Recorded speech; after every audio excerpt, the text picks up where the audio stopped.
Bonjour et bienvenue sur l'espace dédié au site mécaniqueuniverselle.net, le site qui vise à éclairer le parcours probable de l'humanité. Voilà, selon ma théorie, l'humanité évolue vers son ultime perfection. Cette perfection, c'est la paix universelle, la fraternité absolue, la fin des frontières, l'unification totale de l'humanité, un fonctionnement 100% écologique, plus d'impact sur la planète, l'homme qui n'est absolument plus un loup pour l'homme, donc un homme entièrement pacifié et qui a atteint le plus haut degré de l'esprit, la sagesse. Donc évidemment, ça concerne les siècles futurs. Il faudra encore quelques siècles d'évolution. Mais nous avons fait la plus grande partie du chemin vers cette finalité. Alors il faudra peut-être encore 2, 3, 4, 10 siècles, possiblement. Mais l'humanité, elle a le temps, hein, elle est pas pressée. Elle a un rythme d'évolution qui est le sien. Et on n'a pas à l'accélérer en réalité. Chaque fois qu'on a tenté d'accélérer ce rythme, on a commis des erreurs. Amener l'égalité avant que l'esprit, que la conscience humaine soit apte à la vivre, ça a été un des échecs du communisme, par exemple. Voilà, et puis surtout d'essayer de l'imposer de force, d'écarter le religieux, le spirituel, etc. Tout cela, l'humanité n'en était pas apte au moment où ça s'est fait. Voilà, alors ça c'est pour l'introduction. Pour préciser cette théorie, je m'appuie parfois sur des audios que j'écoute sur France Culture. Et là, c'est sur une émission qui a été diffusée en 2016 dans une émission qui s'appelle Les chemins de la philosophie, et c'était consacré à la pensée présocratique. J'entame l'épisode 3, Héraclite, après avoir commencé par, je crois que c'était Parménide, puis Anaxagore. Le numéro 3, c'est Héraclite. Alors, je lance et puis je commente éventuellement, j'adapte un petit peu et j'essaye d'éclairer cette théorie, donc selon laquelle l'humanité va vers sa perfection. Alors vous pouvez aller visiter le site mécaniqueuniverselle.net, il y a toujours un lien en dessous des vidéos. Voilà. Allons-y, on commence. France Culture. Bonjour à tous, bonjour à toutes et bienvenue sur les nouveaux chemins. On peut prendre l'exemple d'un grand philosophe de l'innocence. Par rapport à des personnages innocents, c'est l'exemple d'Héraclite par rapport à Laurel et Hardy. Je crois que la grande rencontre, c'est Héraclite, Laurel et Hardy. Alors je découvre en même temps que j'écoute. Donc nous sommes sur Héraclite. Et leur façon de concevoir le monde à ces premiers philosophes occidentaux. Les nouveaux chemins vous accompagnent tous les jours à 10h en direct et toutes les nuits en téléchargement. Chaque semaine, nous explorons un thème à la croisée des disciplines, philosophie, littérature, cinéma et musique. Et à 10h50, tous les jours, vous retrouvez Géraldine Mosna-Savoie pour ces 2 minutes papillons qui vous donnent envie de lire de près l'actualité éditoriale philosophique.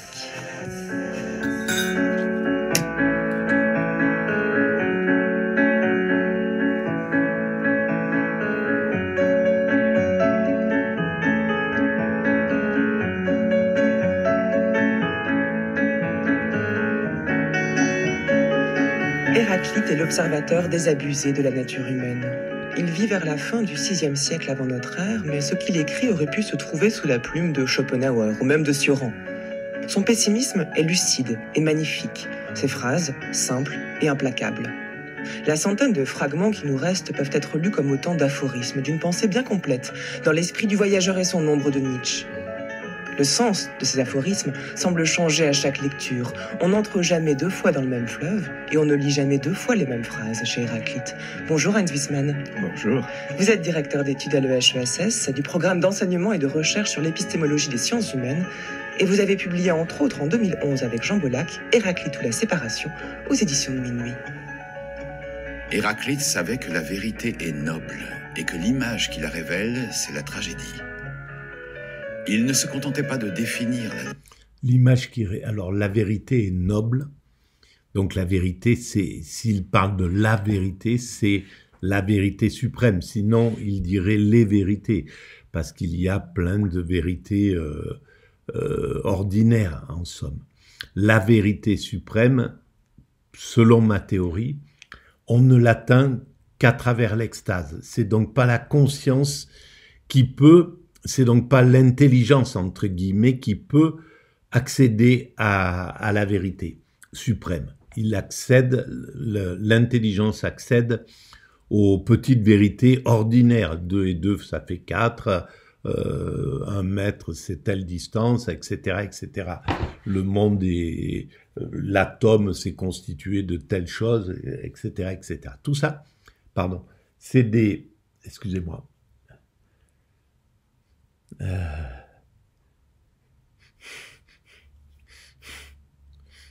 Éternue pas, on dirait. Bon, voilà, donc ce sont des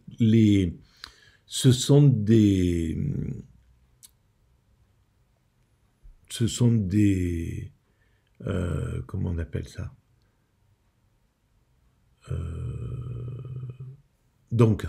Oui, ce sont des vérités qui nous servent à construire l'humanité, à la conduire à sa perfection. Pour emmener l'humanité à sa perfection, il fallait que l'humanité passe par la description des choses, leur donner des noms, alors que la vie n'a pas forcément besoin de ça en réalité. Les primates naturels n'ont pas besoin de savoir qu'un mètre, que cette distance, ça fait 1 mètre, que ça fait 20 centimètres, etc. Ou que ça s'appelle des lunettes. Il n'y a pas besoin de ça.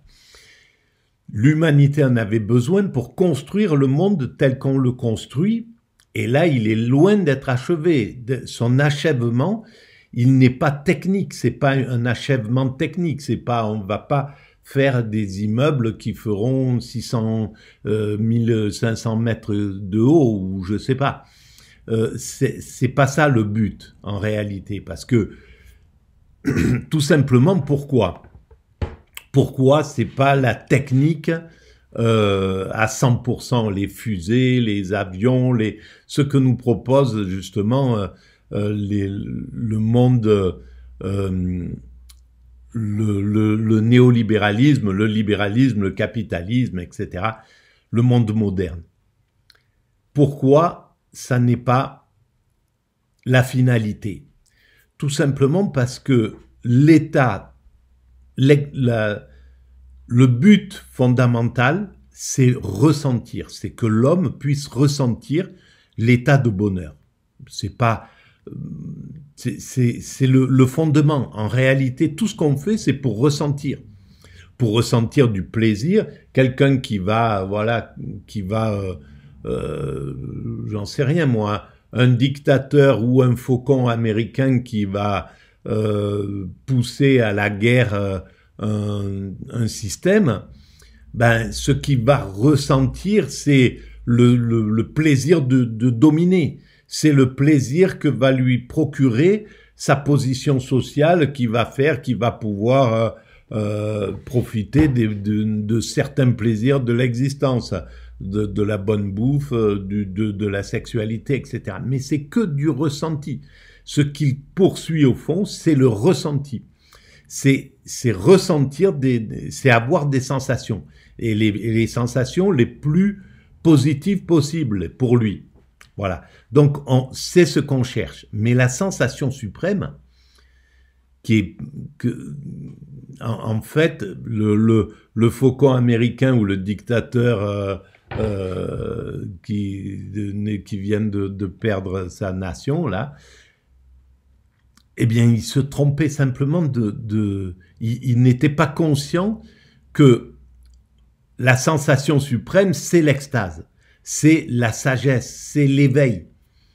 Parce que sinon, ils iraient chercher cette sensation. Cette sensation, la sensation qu'on ressent dans l'extase, pour l'avoir vécu, pour avoir vécu accidentellement une semaine d'extase, la sensation de l'extase, c'est la sensation incomparable. Il n'y a pas d'autre sensation supérieure à celle-là.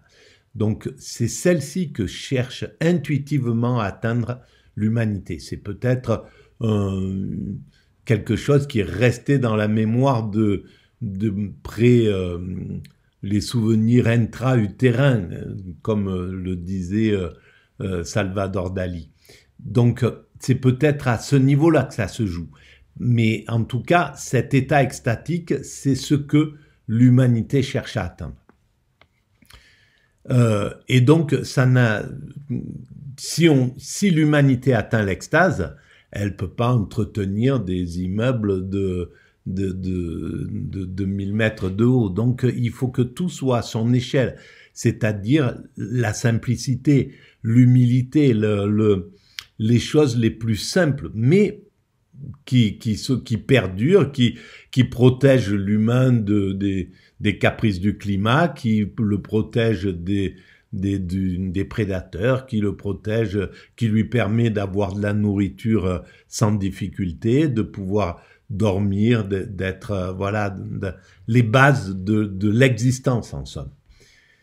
Mais pour ça, il fallait aller dans l'excès, il faut aller dans l'excès, on est dans cet excès-là pour développer pour comprendre tous les moyens, parvenir à ce qu'on tire toute notre énergie du soleil. Par exemple, il fallait passer par toutes ces étapes. Le pétrole, machin, tout ce qui est préjudiciable, malheureusement, parce qu'on n'a pas de plan, on n'a pas on avance à tâtons dans cette humanité. Donc, on y va par erreur, tentative, erreur, échec, rectification, on passe un peu plus loin, tentative, réussite, etc., erreur, plus loin, et c'est comme ça qu'on évolue. Donc, tout est parfait dans le meilleur des mondes, en somme. C'est la méthode obligatoire. On ne peut pas passer autrement que comme ça. Si on avait la conscience, s'il y a 40 000 ans, on avait déjà la conscience écologique, on aurait évidemment évolué d'une autre manière. Si on avait eu conscience des désastres qu'on pouvait faire sur l'humanité, on aurait évolué d'une autre manière. C'était pas possible. Si on avait déjà la conscience, il y a 10 000 ans ou 5 000 ans ou 3 000 ans, que nous allons vers la paix universelle, on n'aurait peut-être pas pratiqué les rencontres intergroupes à travers la guerre, la violence, la domination, le colonialisme, l'esclavage, etc., etc. On aurait pris une autre solution. Mais on ne savait pas. On avance comme ça, on avançait comme ça, et voilà. Et maintenant, par contre, on est arrivé à la période de l'évolution de l'humanité où on peut comprendre qu'on va vers cette unification. Vers l'unité humaine. Évidemment, c'est encore que les éclaireurs qui le comprennent, c'est encore que les chamans, les intuitifs, qui sont là. Il y a encore ceux qui continuent à se fédérer à travers la guerre. Les violences qu'on voit ou les guerres qui se déroulent, c'est les moyens des bourrins de se rencontrer. Je suis tombé sur alors comment j'y suis arrivé, je sais pas, un film qui s'appelle Dear America, Cher America.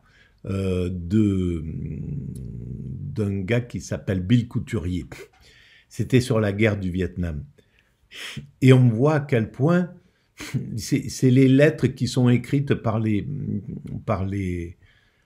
jeunes qui sont engagés dans cette guerre. D'abord, à quel point la guerre, c'est hallucinant, quoi. Entre ceux qui la déclarent, ceux qui en parlent comme ça, on va envoyer des hommes là-bas, on va faire ci, on va faire ça, et ceux qui y sont et qui y meurent, c'est le jour et la nuit, la peur, etc., etc. Mais la rencontre de ces Américains qui disent « Mais qu'est-ce que c'est beau, ce pays, je comprends pas pourquoi on le détruit, qu'est-ce qu'on est venu faire, si tu vois comment c'est beau, les gens dans les rizières, les enfants, les sourires, etc., etc. » Ils ne se connaissaient pas, les Américains ne sortaient pas de leur coin. Donc, c'est des moyens comme ça, détourner les moyens les pires, mais qui font que les choses s'unifient. Ça s'unifie souvent par la violence, par la conquête, etc., etc., par des choses comme ça. Parce que on est tout simplement encore inconscient. Alors, je sais pas pourquoi. Ce n'est pas de définir la liberté. Il la découvrait indéracinable, attisant la convoitise des tyrans, perdant son sang mais accroissant ses forces, au centre même du perpétuel.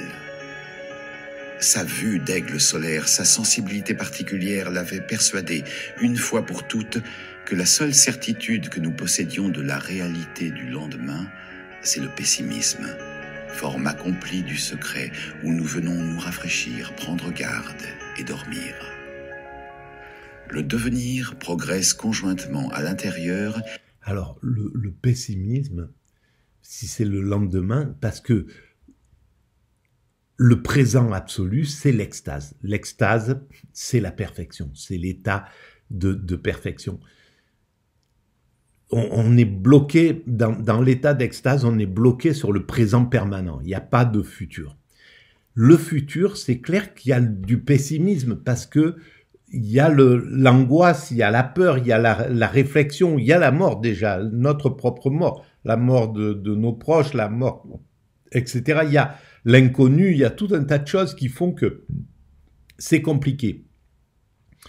Mais on est obligé de se projeter pour construire l'humanité. Et je pense pas que Héraclite, je sais pas pourquoi il le considère comme pessimiste. J'aimerais savoir, on va le savoir peut-être, mais je vois pas pourquoi, ou alors c'était son tempérament, mais un philosophe pessimiste, ça me fait bizarre. À l'intérieur et tout autour de nous.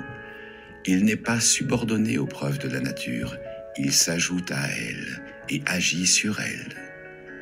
Sauve est l'occurrence des événements magiques susceptibles de se produire devant nos yeux. Il bouleverse en enrichissant un ordre trop souvent ingrat.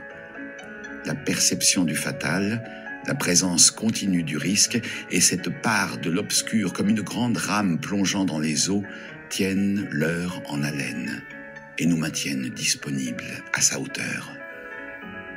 Héraclite est ce génie fier, stable et anxieux qui traverse les temps mobiles qu'il a formulés, affermis et aussitôt oubliés pour courir en avant d'eux, tandis qu'au passage il respire dans l'un ou l'autre de nous.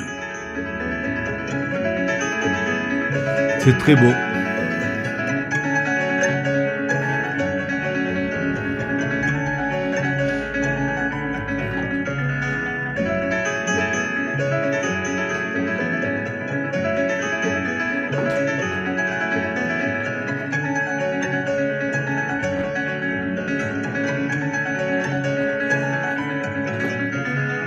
C'est René Char qui met en avant ce pessimisme héroïque d'Héraclite pour faire face à ce qu'il appelle la perception du fatal. René Char qui lui a consacré un texte intitulé Héraclite d'Éphèse, tout simplement, dans Recherche de la base et du sommet. Le grand poète. Et de même que le texte de Char est extrêmement précis. Et le grand résistant.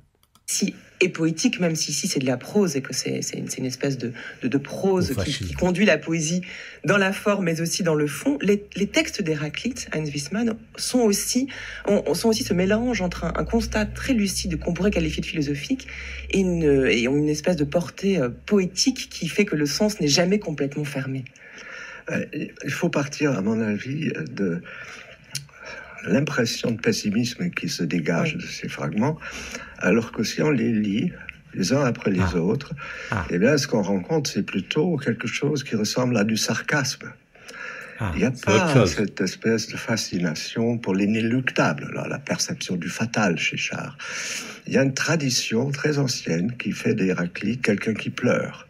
Eh bien, quand on le lit, il n'y a pas de larmes. Ce qu'il y a, c'est un constat extraordinairement lucide. C'est ce qu'on peut penser quand on lit Sioran ou quoi que ce soit. Pourquoi il se dégage pourquoi on en sort optimiste au fond de ces travaux ou de Nietzsche ou je sais pas. Il y a quelque chose même de Schopenhauer, etc. Le pessimisme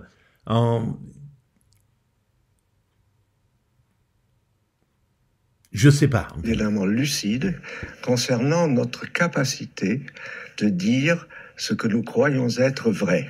Et Héraclite soutient, depuis la première phrase du recueil qu'on a, c'est l'exorde de son, on peut même pas dire livre, de son ensemble d'apophthegmes, dès la première phrase, il soutient que lorsque nous parlons, nous ne nous entendons pas dire ce que nous croyons dire. Ça, c'est extraordinaire parce qu'en réalité, c'est ça qui a dû bloquer Héraclite. C'est que la vérité, elle n'est pas verbale. Et ça, et évidemment, la vérité, elle est physique. C'est ce que je disais, la vérité absolue, la vérité absolue, c'est l'extase et c'est le corps qui la ressent. C'est le corps qui est en harmonie avec l'ensemble et donc qui sait que c'est vrai, qui sait qu'il y a une vérité fondamentale, qu'il y a quelque chose qui est en lien. Il sait que c'est l'amour qui est ressenti, le bonheur qui est ressenti, qui est la vérité en réalité. Et les vérités verbales, dès que c'est verbalisé, on sort de la vérité. Donc c'est d'autres vérités. Là je parle. C'est d'autres vérités, c'est le chemin vers l'extase, je peux le décrire, mais ça sera jamais ce chemin vers l'extase. Ça sera jamais la réalité. La réalité, c'est l'ensemble de l'humanité qui évolue vers cet état. La réalité, c'est l'atteinte de cet état dans 5-6 siècles, quand l'ensemble humain aura atteint cet état et que tout le monde vivra ce bonheur, ça sera la réalité. Moi, je verbalise ça, je dis, mais c'est une vérité intellectuelle. C'est pas la réalité. La réalité, c'est ce que je ressens exactement là. Et si je le dis, c'est pas la réalité. C'est comme dans Magritte, ceci n'est pas une pipe. Il dessine une pipe et il écrit ceci n'est pas une pipe. Parce que c'est le dessin d'une pipe, c'est pas la pipe, voilà. Et de nombreux peintres ont travaillé là-dessus, Kossuth, etc., sur la vérité, sur la réalité des choses, le fait de pas pouvoir toucher la vérité. Et le philosophe, là, semble être le premier à prendre cette conscience-là. Je sais pas, parce que je connais pas, mais bon. On va le voir. Au cœur même du langage, ce qu'il appelle le logos ou le discours, il y a comme une faille qui fait que nous sommes éternellement séparés de ce que nous voulons dire, nous visons comme représentation, par exemple. Et donc, il y a une critique acerbe de toutes les spéculations qui l'ont précédé. Et d'ailleurs, de toutes les spéculations qui vont suivre. Donc, parce que voilà, dans la proposition... Il a compris que c'est que la vérité. Et là, c'est vraiment incroyable parce que j'aurais jamais compris ça si j'avais pas fait cette expérience d'extase. Cette expérience d'extase, je l'ai fait, j'ai découvert cette phrase, j'ai écrit cette phrase, l'humanité est destinée à atteindre sa perfection, en 99, fin octobre 99, j'ai écrit ça sur un cahier, j'étais au soleil dans un petit jardin, j'ai pris conscience de ce que je venais d'écrire, ça m'a bouleversé, j'ai tout abandonné, tout ce que je faisais, je suis rentré chez moi, j'ai voulu décortiquer cette phrase, la comprendre, pourquoi donc d'un seul coup il y avait du sens. Tout avait un sens, je cherchais pourquoi j'étais présent au monde, pourquoi je vivais. Qu'est-ce que c'était que cette souffrance que je devais me taper depuis ma naissance, etc. Je comprenais pas. Là, d'un seul coup, tout s'éclairait. Il y a du sens, la vie a un sens, l'humanité a un sens, on travaille à quelque chose qui nous amène à cet état de perfection. Au départ, c'était l'évolution vers l'amour absolu. Mais je savais pas ce que ça voulait dire. Je comprenais à peu près ce que ça voulait dire, l'amour absolu. Et un mois après, ou 2 mois après, avoir écrit toute la base de cette théorie, si vous allez sur la mécanique universelle, vous en verrez toute la dimension. Après avoir construit toute l'architecture, tout le squelette, en somme, je suis tombé dans cet état d'extase, parce que je pensais avoir fini mon travail. Que j'arriverais pas, je savais pas, j'avais jamais rédigé, j'avais même pas le niveau certificat d'études, j'avais jamais rédigé quelque chose, donc je me sentais pas capable d'écrire, et je m'en suis jamais senti réellement capable, heureusement d'ailleurs, que j'ai pas mesuré ce que ça allait me coûter pour écrire tout ça. Bref. La souffrance que ça allait engendrer, parce que c'était une véritable souffrance quand on doit tout apprendre, c'est un truc inouï au niveau de la concentration, bon, voilà. Et donc, je suis tombé dans cet état d'extase, j'en ai pris conscience, je ne savais pas ce qui m'arrivait, je ne l'ai pas su pendant la semaine d'extase, et quand je suis sorti de cet état, un mois après, j'ai commencé à y réfléchir, à me demander qu'est-ce que j'avais vécu, à me souvenir de l'état que ça avait engendré. Et là, j'ai compris à quel point c'était fondamental, l'extase. C'est pas pour rien qu'on cherche à atteindre cette extase. C'est pas pour rien que les gens cherchent à l'atteindre avec l'héroïne, avec les drogues, avec le peyote, avec l'alcool, avec, je sais pas, avec le zen, avec le bouddhisme, avec le soufisme, voilà. Pourquoi? Et là, par contre, les techniques liées au spirituel ne font pas de mal. Les techniques liées à la drogue font du mal. Donc, il y a quand même quelque chose. Si on veut aller vers la facilité, eh ben, on en prend plein le corps. Là, on se fait du mal. Voilà. Monter atteindre le mystique, le mysticisme absolu, l'extase à travers la spiritualité, par le soufisme ou par toutes les sagesses religieuses, eh bien, ça fait pas de mal, mais c'est dur, c'est compliqué, ça demande un effort sur soi, ça demande une volonté, c'est ça le djihad dont parle l'islam, c'est la lutte contre soi-même, contre son ego. On doit éteindre cet ego pour atteindre ça. C'est hyper intelligent. Toutes les grandes spiritualités ont compris ce que c'était dans cette étape. La proposition spéculative, on prétend cibler quelque chose qu'on est capable de se représenter. Alors que le langage, qui est le véhicule de cette représentation spéculative, dit très souvent autre chose, et on ne l'entend pas, que ce qu'il prétend dire. Et c'est ça l'intervention, je dirais sarcastique ou désabusée. C'est ça, donc plutôt que de pessimisme, on pourrait parler de conscience tragique. Voilà. Mais oui, peut-être alors tragique parce qu'on l'atteint pas. C'est tragique si on ne comprend pas qu'on l'atteint d'une autre manière, qu'on l'atteint par le corps. Là, c'est tragique parce que effectivement, on cherche, on piétine devant la porte et on ne sait pas comment, où est la serrure.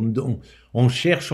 Là, on est d'accord devant le tragique, mais c'est pas le tragique, c'est devant l'inconnu, devant la résistance, devant mais en fait, ça stimule l'énergie, parce que ce travail sur la vérité, il irrigue toute l'histoire de la philosophie.